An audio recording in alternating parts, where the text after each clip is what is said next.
Sud Radio André Berkoff. Berkoff dans tous ses états, ça balance pas mal sur Sud Radio. Il y a eu un article très intéressant. Marc Baudrier, vous êtes directeur adjoint de la rédaction de Boulevard Voltaire. Bonjour. Bonjour. Et vous nous avez, dans Boulevard Voltaire, ça a attiré notre attention. Vous dites comment le Royaume-Uni va confier ses migrants à la France pour 200 millions. Donc Charles ne vient pas, mais il va nous envoyer ses migrants. Alors, de quoi s'agit-il ? Écoutez, c'est un accord qui a été signé entre l'Angleterre et la France. Alors un accord qui a été préparé par une rencontre entre le Premier ministre anglais Rishi Sunak et Emmanuel Macron. Quand il est venu, c'était le 10, je crois, du mois. Le 10 mars, à l'Élysée, voilà, et qui a été ensuite complété, cet accord, par des discussions et un document qui a été signé entre Gérald Darmanin, ministre de l'Intérieur français, et son homologue britannique qui s'appelle Suella Braverman. D'accord. Alors, ce protocole stipule quoi, très exactement ? Alors, ce protocole stipule simplement que les migrants qui souhaitent regagner l'Angleterre seront empêchés de traverser la Manche au maximum par une coopération franco-anglaise, mais que cette coopération sera donc cofinancée par la France et par l'Angleterre.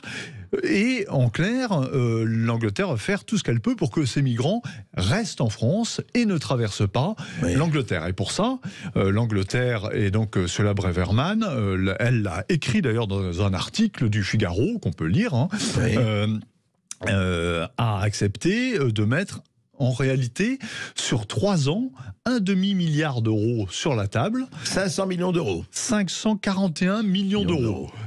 Très précisément. Pour empêcher les migrants d'arriver en Angleterre. Voilà. Grosso modo, c'est ça. Donc, c'est la charge, c'est de la France d'Emmanuel Macron qui a la charge de garder ces migrants chez elle, ou en tout cas de traiter ce problème. Voilà. Écoutez, c'est absolument passionnant, mais je comprends pas.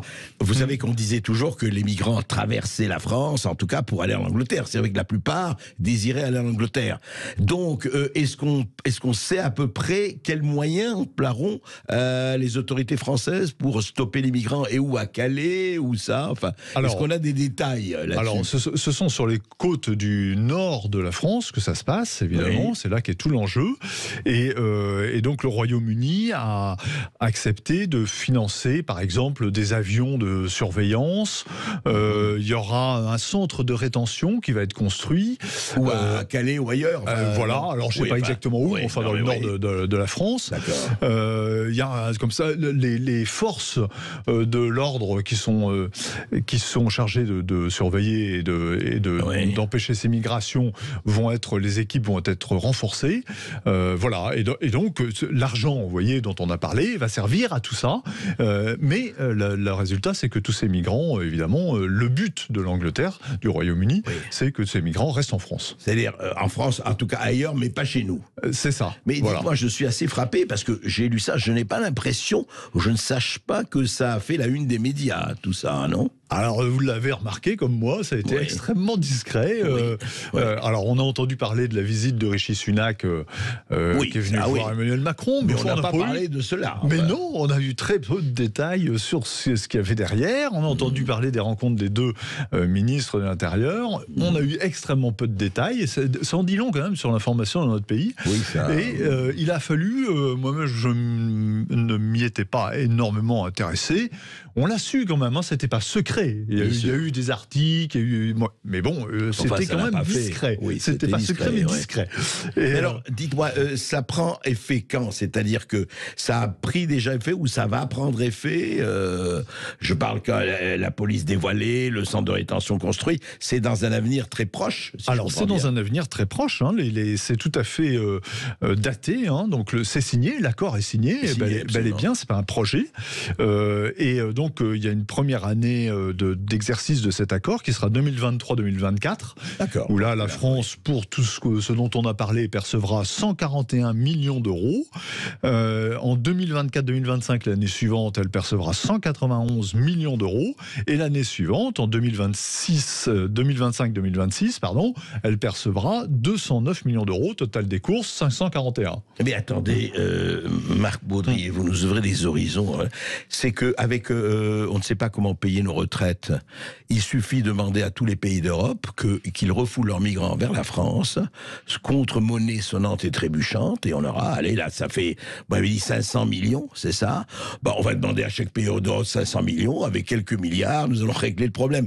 Non, c'est vrai qu'on a envie de sourire, mais on se dit, mais comment il se fait quand même que ce genre ne soit pas discuté, je ne sais pas, au Parlement, au Conseil des ministres, enfin, c'est quand même, alors je veux bien que ce soit du ressort d'Emmanuel Macron, mais enfin, c'est très étonnant, parce que jusqu'à présent, ça n'avait pas existé, enfin c'est vraiment une première. Si je ne m'abuse. Ah oui, c'est une première. Alors, il y a toujours eu une coopération entre le Royaume-Uni et la France pour éviter les traversées, mais de plus en plus, c'est vrai que le Royaume-Uni, et là c'est très net, charge la France de faire la police. Et donc, si vous voulez, de la part des Anglais, c'est très commode, puisqu'ils vont dire à leurs électeurs, mais écoutez, voilà, finalement, les migrants sont arrivés quand même en Angleterre, mais c'est la France qui fait mal le boulot, on les paye pour ça, on les a chargés de ça, et donc, nous, on a fait tout ce qu'on pouvait, on a même donné des fonds, etc. Et Emmanuel Macron ne fait pas le travail. Si vous voulez, politiquement, c'est extrêmement malin, évidemment. Il se décharge de cette affaire, mais ça va avec un discours qui est extrêmement rigoureux de la part du gouvernement anglais, c'est ça qui est intéressant. Elle dit, Suella Braverman, elle dit les personnes qui arrivent au Royaume-Uni à bord de petits bateaux ont traversé de nombreux pays sûrs dans lesquels elles auraient pu et dû demander l'asile avant d'atteindre la France ou le Royaume-Uni. Et donc, si vous voulez, elle considère que on ne doit plus. Elle dit, elle va veiller à ce que aucune personne entrant au Royaume-Uni illégalement, ne puisse travailler, demander des prestations ou profiter d'aucune manière de notre système. Oui, il resserre la vis. Enfin, un peu le tard. Le migrant illégal n'a plus aucun droit. Il n'a surtout pas le droit de revenir. Il n'a pas le droit droit à aucune prestation, pas le droit de revenir, etc. Donc voilà, un tour de vis très puissant. L'OQTA, obligation de quitter le territoire anglais, on verra un peu comment ça s'applique là-bas. Mais nous alors, on répond quoi? Est-ce que vous avez sondé un peu les autorités françaises? On a trouvé ça très bien, contre 500 millions d'euros en 3 ans, nous allons accepter ces migrants et nous allons faire quoi avec?